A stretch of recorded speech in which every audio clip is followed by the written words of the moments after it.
Hello, I'm Marek. I'm very pleased to welcome you on the road to ARMA 4. Although we still have some way to go, we are ready to share with you our progress, a showcase of what our powerful new Enfusion engine can achieve, and a glimpse of things to come. The scope is unlike anything we have ever undertaken, more so because we are revolutionizing our technology.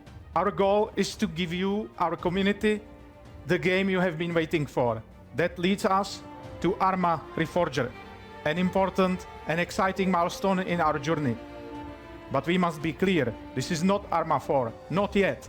Instead, our next installment in the ARMA series is an open invitation, an opportunity to course correct, and a chance for you to tell us what we are doing right and what we need to change. At the same time, however, we hope to share with you just how far we've come. ARMA Reforger takes us back to 1989 and a familiar Cold War setting. In many ways, it's a return to our roots, to Operation Flashpoint, and a return to Everon. 52 square kilometers of island terrain faithfully reconstructed from the original, with plenty of surprises made possible through Enfusion. Together with this, ARMA Reforger includes a number of military assets from the era, as well as 2 new multiplayer game modes and workbench editing tool suite.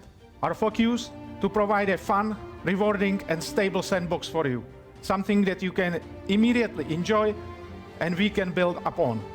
This is where we are, this is where we are going, and where everything begins. Let's take a look. ARMA Reforger is not ARMA 4, not yet. That is ambiguous at best and confusing at worst. So what exactly am I paying full price of £25 for here? The trailer shows epic online battles with drop-dead glorious surroundings and intensity levels that would make Elon Musk take a break. But that sure isn't what I got for my £25. I spent 45 minutes in the tutorial, which I absolutely loved. There are so many positives to talk about there, and I will do that later on in this video.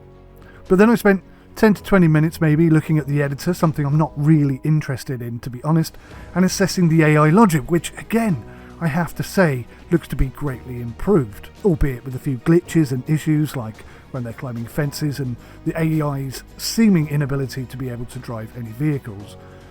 But then, finally I spent my last 30 minutes over a period of 2 days trying and failing to gain access to any multiplayer server at all. And having looked online, there seem to be very few online multiplayer gameplay snippets with combat in. Most that I have watched appear to be solo in the editor. So there must be, or might be, a big issue here. So if there's no single player campaign and multiplayer doesn't work, then what the hell am I investing in? Let's be clear, this version of ARMA is not ARMA as we all know and love it. And it certainly isn't ARMA 4, although I wish they'd made that abundantly clear so that people weren't buying this thinking that this was going to evolve into ARMA 4. Instead, it's a sneak peek at the graphical enhancements that we can expect to see for the real ARMA 4. And interestingly, it's a more accessible but still hardcore variation on the squad format. Now I've got to say that could be very successful because I love playing squad, and with the ARMA hardcore feel that goes with it, i.e. no HUD, self-navigation, the radio comms and the realistic bullet trajectory physics, this really could be a massive hit. For one thing, the map looks vastly better than any of the squad maps that I've seen.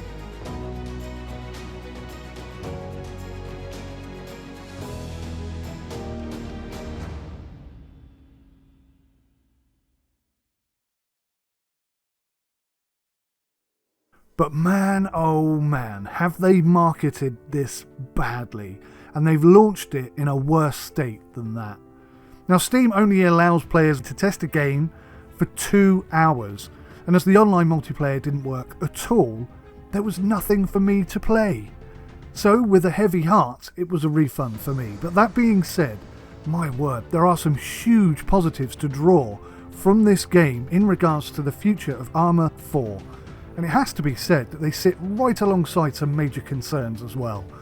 Now I'm going to do my best to address everything I can in this review, But please do chime in with any information or clarity that you have, or even questions, concerns of your own.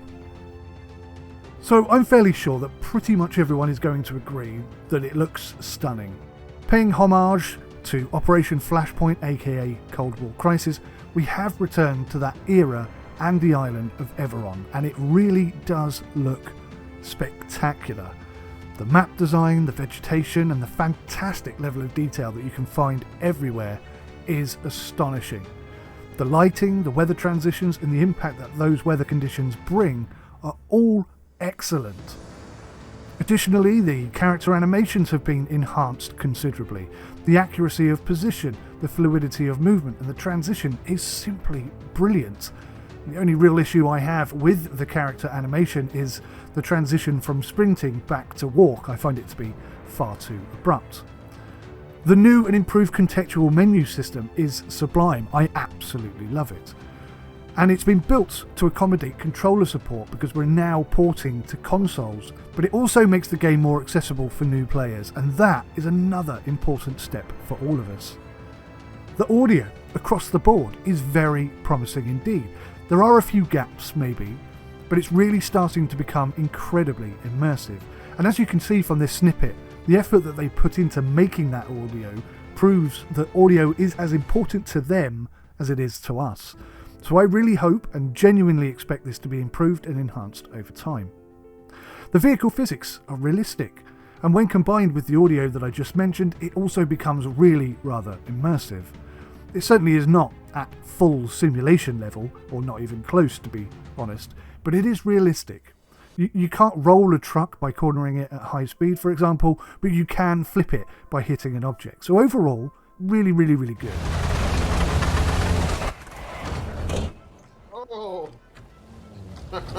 Again, the contextual interactive menu system is absolutely top-notch when you're in a vehicle. I really, really like it. It makes everything feel so much more immersive, as well as being really fluid and intuitive. Now, the semi-complex tactics are what make this stand out from other games like Squad, and they help to keep that ARMA feel going. Comms via radio and navigation via compass and map reinforces that even more. With radio ranges, etc., impacting on mission dominance, it's also got that unique gameplay experience, and the ability now to respawn at designated points can really make a battle feel like a war. I've seen it happen in Squad many times, and despite my initial concerns, it really does work as a mechanic in a game like this. Now, it's fair to say that the introduction of cross-platform compatibility is a bit of a 50-50 situation. There are pros and cons to it, I'm sure. More accessibility, more players, and as a result of that, more income for the company, Bohemia Interactive, which hopefully then would translate as providing more resources and perhaps a quicker development of ARMA 4. So I'm all in favour of that. And obviously the new streamlined controls are a direct result of this move, and I've already said how much of a positive I find that to be. But sadly, right now at least, it's certainly not all positives. The price of £25 needs to be justifiable, and for me, right now, it simply isn't. That isn't to say it won't ever be. I fully intend to buy the game back again once my concerns have been addressed. I just want to make it clear to Bohemia Interactive that I'm not impressed with what they've released here. In my opinion, relying on the community to add the depth of content is a risky and somewhat provocative choice. The price really does not do enough to reflect that level of dependence on the community. The multiplayer combat gameplay experience was something that I simply could not gain access to, but had I have been able to gain access to it, it may very well have convinced me not to have refunded the game. Every attempt I made resulted in a failed connection, so that's a massive issue, especially when there's no single player campaign available. And before you say, yes, but you can make your own campaign in the editor, let me refer you back 20 seconds ago to the first point I made. If this game was £10 or £15, I think I'd be okay with this. Even with all the issues the game has, I wouldn't have refunded it, but at £25, that's a full price to me, and this is not a full game. Now, relying on the community to add the required depth, and they have provided what sounds to be excellent tools in order to do it. Cross-platform capability, so any mods on a PC can be translated to a console, and that's really impressive. What they've done sounds really impressive.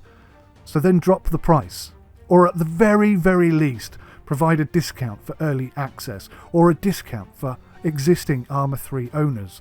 I just feel that they have been incredibly selfish in terms of what they've released and the price that they're charging for it. So I've already mentioned a few times cross-platform compatibility. Now, there are justified issues and concerns around this implementation.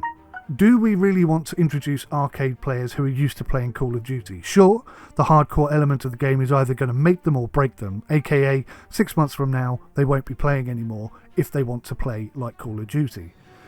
And of course we do have to accept the fact that this is not actually a full-on milsim. This is more of a squad, like a simcade. It's slightly more hardcore than a simcade, but you see where I'm going with this. It's somewhere in between a simcade game and a full-on simulator.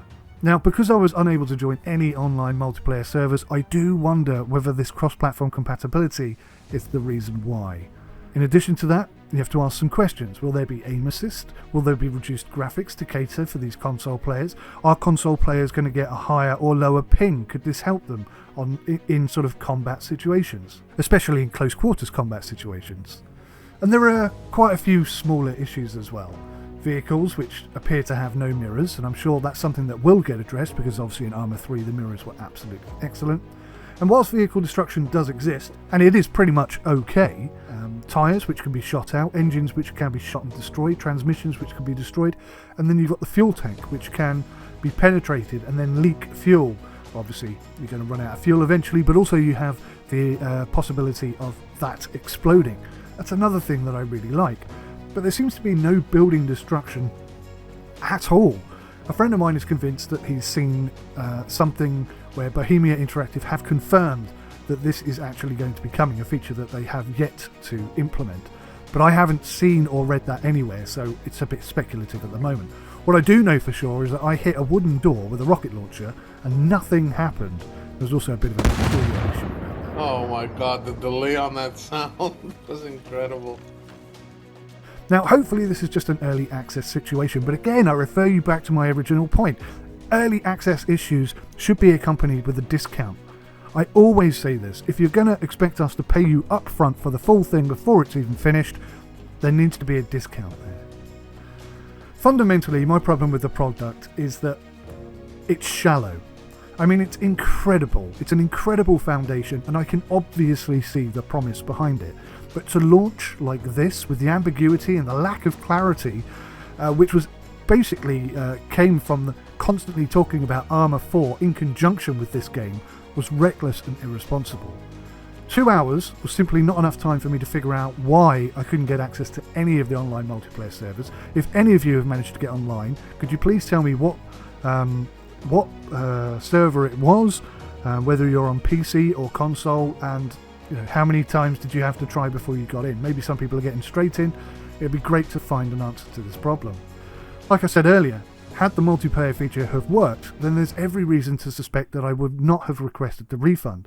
But as much as I respect Bohemia Interactive and I believe they will make this right, what I feel that they have delivered is in stark contrast to the price that I paid. And for that, I vote against the game and the company until they see fit to resolve these issues surrounding ARMA Reforger. Now, I think really and truly what ARMA Reforger needs is time.